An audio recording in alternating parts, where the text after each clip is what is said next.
अभी हम ये एक एल्गोरिदम है, इसको चेक करें। सम टाइम ऐसी सिचुएशंस होती हैं जहाँ पे हमें लूप कितने टाइम्स रन होगा वो सिचुएशन ज़्यादा क्लियर नहीं होती। एक एम्बिगुअस या अनडिफाइंड सा लूप होता है। For example different schools visit any resort. उसमें होता क्या है कि write an algorithm that takes input of age of the students of each school and prints how many students in each school were less than 12 years of age. यानी एक resort है जिसमें बहुत सारे स्कूल्स आते हैं। अब हर स्कूल में डिफरेंट नंबर ऑफ स्टूडेंट्स हो सकते हैं। आपने हर स्कूल के जितने नंबर ऑफ स्टूडेंट्स हैं उनमें से जो 12 ईयर्स के कम एज वाले स्टूडेंट्स हैं उनकी स्ट्रेंथ को प्रिंट करना है। अब इस सिनेरियो में हमें ये पता नहीं चल रहा है कि एग्जैक्टली लूप जो है वो कितने नंबर ऑफ टाइम्स तक रन होगा, क्योंकि डिफरेंट स्कूल्स आएंगे और हर एक में डिफरेंट नंबर ऑफ स्टूडेंट्स होंगे। तो इसलिए हम इसके अंदर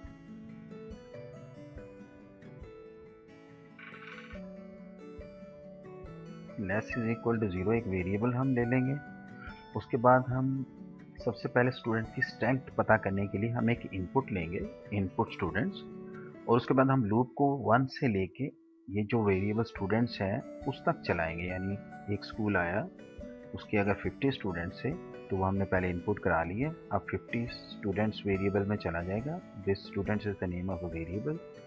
उसके बाद क्या होगा, ये जो फॉर का लूप है ये 1 से लेके जितने नंबर ऑफ स्टूडेंट्स आपने यहाँ एंटर किए हैं उस तक चलेगा और एज एंटर की जाएगी हर बच्चे की और चेक करेंगे if the age is less than 12 then एक वेरिएबल जो हमने बनाया उसमें एक 1 इंक्रीमेंट कर देंगे।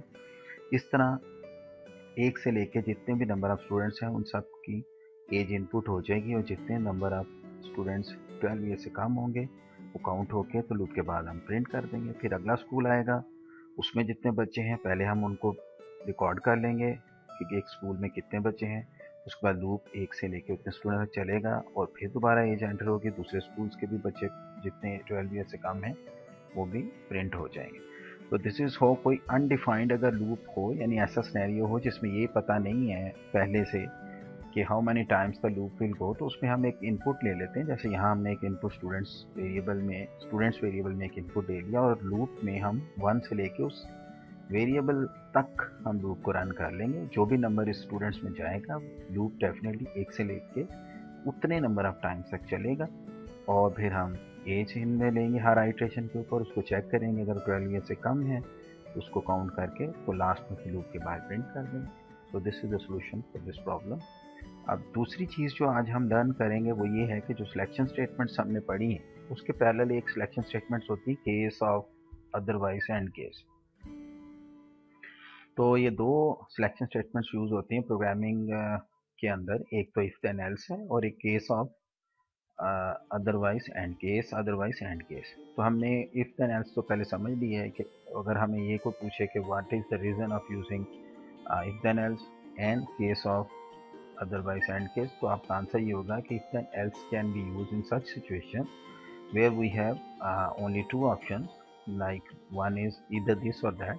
तो ऐसे सिचुएशन में हम इफ देन एल्स यूज़ कर सकते हैं। But case otherwise and case हम यूज़ कर सकते हैं if we need to use multiple conditions for any result. यानी यहाँ पे हम देखते हैं कि केस अदरवाइज एंड केस को हम कैसे यूज़ कर सकते हैं। एक सिनेरियो है कि हम बच्चे की एक ग्रेड जो है उसको इनपुट करते हैं और तरीका ये होता है कि हम लिखते हैं केस ऑफ ग्रेड।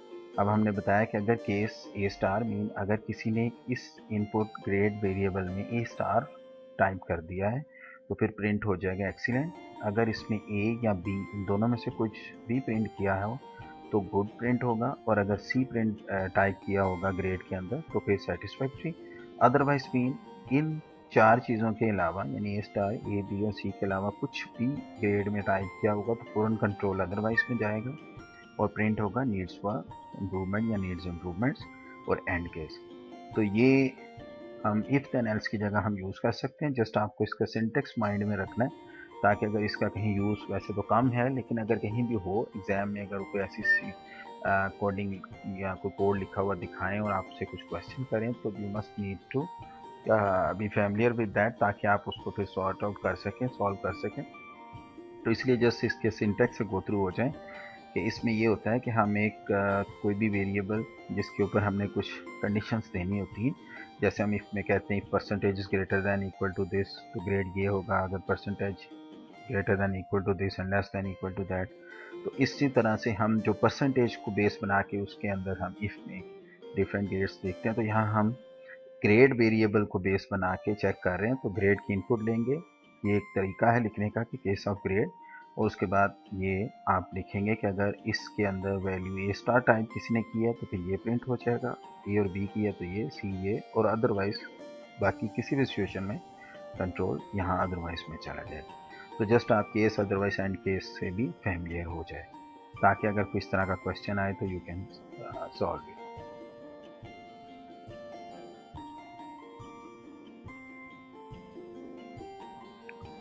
अभी तक हमने जो भी एल्गोरिदम्स किए हैं वो फॉर लूप के साथ किए हैं। आज हम देखेंगे कि फॉर लूप के अलावा रिपीट, अनटिल और वाइल, डू एंड वाइल जो लूप्स हैं, दो दूसरे लूप हैं, वो किस तरह से वर्क करते हैं। बाकी लॉजिक तो सारी सेम ही रहती है, सिर्फ उनके लिखने का सिंटेक्स कुछ अलग है। तो हम इस दोनों चीज़ों को आज हम सीखेंगे, इनके क्या फॉर्मेट्स हैं। तो हम एक बिल्कुल सिंपल सी एग्जांपल ले रहे हैं कि जिसमें हम 10 या 20 नंबर्स की हम इनपुट लेते हैं और उसको सम प्रिंट कर देते हैं। इट इज़ वेरी इजी, मतलब write an algorithm that takes input of any 10-20 numbers and then print sum of the number. तो इस एग्जांपल को फॉर लूप से तो आपने बहुत दफ़ा कर लिया है, आज हम देखेंगे कि इसको रिपीट और वाइल से कैसे कर सकते हैं। तो रिपीट लूप से पहले देखते हैं। तो हमें डेफिनेटली सम प्रिंट करना है, तो एक सम का वेरिएबल लेना पड़ेगा, लेकिन इसके साथ हमें जो काउंट जो हम फॉर में यूज़ करते थे, काउंट इक्वल टू 1 to 20, तो यहाँ वो काउंट का वेरिएबल भी लेना पड़ेगा, उसको भी ज़ीरो लेंगे। और यहाँ हम लूप स्टार्ट करेंगे इस वर्ड से रिपीट और अनटिल काउंट इक्वल टू 20, जिस तरह हम वहाँ लिखते थे for count is equal to 1 to 20, तो यहाँ हम लिखेंगे repeat until count equal to 20, और इसके अंदर यही हम उसी तरह इनपुट नंबर लिखेंगे, उसका सम करेंगे। और यहाँ हमें काउंट को खुद एक एक्सप्रेशन बना के एक एक स्टेप आगे लेके चलना है, ताकि काउंट पहले 1 हो जाए, फिर 2 हो जाए, फिर 3 हो जाए। हर आइट्रेशन के ऊपर काउंट की वैल्यू बढ़ती जाएगी, and this is how when count becomes equal to 20, तो ये लूप टर्मिनेट हो जाएगा। तो इसमें एक चेंज है कि इस लूप के अंदर हमें जो लूप का वेरिएबल होता है काउंट, उसको भी पहले इनिशियलाइज करना पड़ेगा 0, और उसके बाद हम रिपीट अनटिल एक कंडीशन देंगे अनटिल काउंट इक्वल टू 20, तो इसमें हमने 20 नंबर इनपुट करने हैं। Every time a new number is entered, उसका हम सम बना लेते हैं, और फिर काउंट को एक स्टेप आगे यानी काउंट 1 हो जाएगा। दूसरी दफा जब लूप चलेगा तो उसमें फिर दूसरा नंबर आएगा, उसका भी सम हो जाएगा और काउंट विल बिकम 2। फिर तीसरी दफ़ा नया नंबर आएगा, उसका सम होगा, काउंट विल बिकम 3, फिर 4, फिर 5। This is how number enter होते जाएंगे, उनका सम होता जाएगा और काउंट एक एक स्टेप आगे बढ़ता जाएगा, and finally when it becomes equal to 20, तो लूप ब्रेक होगी और फिर आपका सम प्रिंट हो जाएगा। इस लूप को हम पोस्ट कंडीशनल लूप भी बोलते हैं, क्योंकि इसमें लूप की जो कंडीशन है कि कहाँ पे इसने कैसे टर्मिनेट होना है, वो कंडीशन बाद में दी जाती है। That is why repeat until को हम पोस्ट कंडीशनल लूप भी बोलते हैं।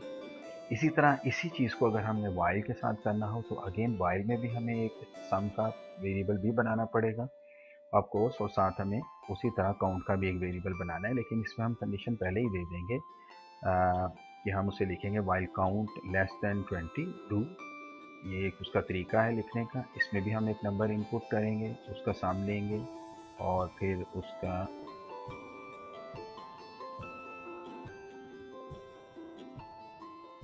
पहले हम एक नंबर इनपुट ले लेंगे, उसका सम करेंगे और फिर इसी तरह काउंट को एक स्टेप आगे मूव करेंगे। काउंट जो है वो एक एक स्टेप मूव करता जाएगा। व्हेन इट बिकम्स 19, तो ये ब्रेक होके फिर सम कर देगा। अब ये 19 पे ही ब्रेक होगा। वाई? इसमें एक चीज़ डिफरेंट है कि हमने यहाँ काउंट में भी हम लिखते हैं for count is equal to 1 to 20, repeat में भी हम लिख लें until count equal to 20, but while में हम जब कंडीशन देते हैं तो उसके अंदर हमने काउंट को लेस देन 20 हम रख रहे हैं।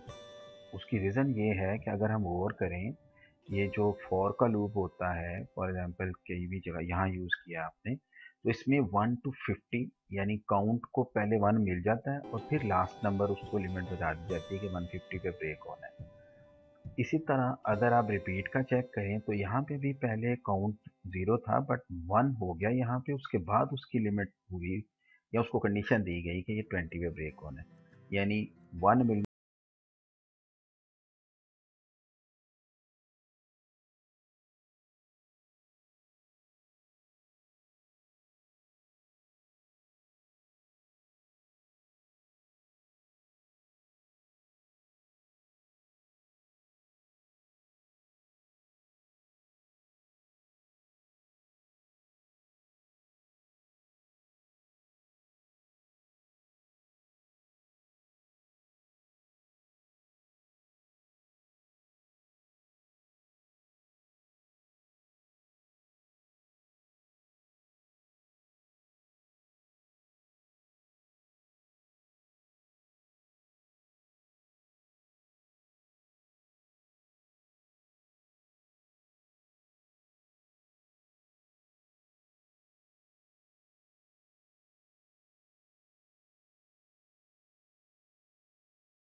पता होना चाहिए आपका आंसर होगा कि there will be an error on line number 2 because this loop will go for 21 time, so the correction is we need to remove this equal sign. ठीक है, या फिर वो ये कर सकता है कि काउंट को यहाँ 1 दे देगा और यहाँ पे लेस देन 20 रख देगा। अगर काउंट यहाँ 1 कर दें तो फिर ऑफकोर्स ये इक्वल टू 20 तक चलेगा। ये बस अपने ख्याल रखने। इसी तरह सम टाइम वो ये गलती उसमें कर देता है कि count is equal count plus 1 यहाँ लिखने की बजाय लूप के बाहर यानी लूप के ब्लॉक के बाहर यहाँ लिख देगा, तो ये भी एक एरर होगा। आप बताएंगे यहाँ पे एरर है because this count equal to count plus 1 should go before this. तो इस तरह के कुछ एरर्स होते हैं, आपको इन सिंटेक्स को वो से देखना है ताकि आप उन एरर्स को ट्रेस कर सकें और उसके रीजन भी बता सकें। इसी तरह रिपीट में रिपीट लूप को कुछ ऐसी सिचुएशंस में भी हम यूज़ कर सकते हैं। अगर फॉर एग्जांपल उसने कहा हो कि जी write an algorithm that prints the sum of the numbers entered by the user and loop stops when user enters -1। अब इसमें कोई ये नहीं पता कि कितने नंबर आप टाइम तक चलना है। वो कह रहे हैं कि आप एक ऐसा एल्गोरिदम लिखें जो यूज़र से एक इनपुट लेता है, ठीक है, और जो यूज़र से नंबर इनपुट लेता है और उनका सम प्रिंट कर देता है, और लूप ब्रेक तब होता है जब यूज़र -1 प्रिंट करता है। तो इसमें हमें ऐसी सिचुएशन में हमें सम को इक्वल करना है 0 के, ठीक है। हम नंबर ले रहे हैं, सम कर रहे हैं, अब इसमें काउंट की ज़रूरत नहीं है, ठीक है, क्योंकि हमने लूप को ब्रेक करना है इसी नंबर की बेस पे जो इनपुट हो रहा है। तो हम उसे कहेंगे अनटिल नंबर इक्वल टू -1। हम बता रहे हैं इसमें कि यूज़र नंबर एंटर करेगा, उसको सम करते जाना है, जितने भी नंबर एंटर करे सम करते जाना, और ये लूप टर्मिनेट कब होगा, जब यूज़र -1 एंटर करेगा। तो इस तरह के भी कई क्वेश्चंस आते हैं कि write an algorithm that print sum of the numbers entered by the user and it stops when user enters -1। इसमें लूप को टर्मिनेट करने के लिए फिक्स नंबर नहीं, बल्कि ये बताया कि जब यूज़र -1 करे तो उसको टर्मिनेट करना। So this is how we can manage both these two while and repeat loop.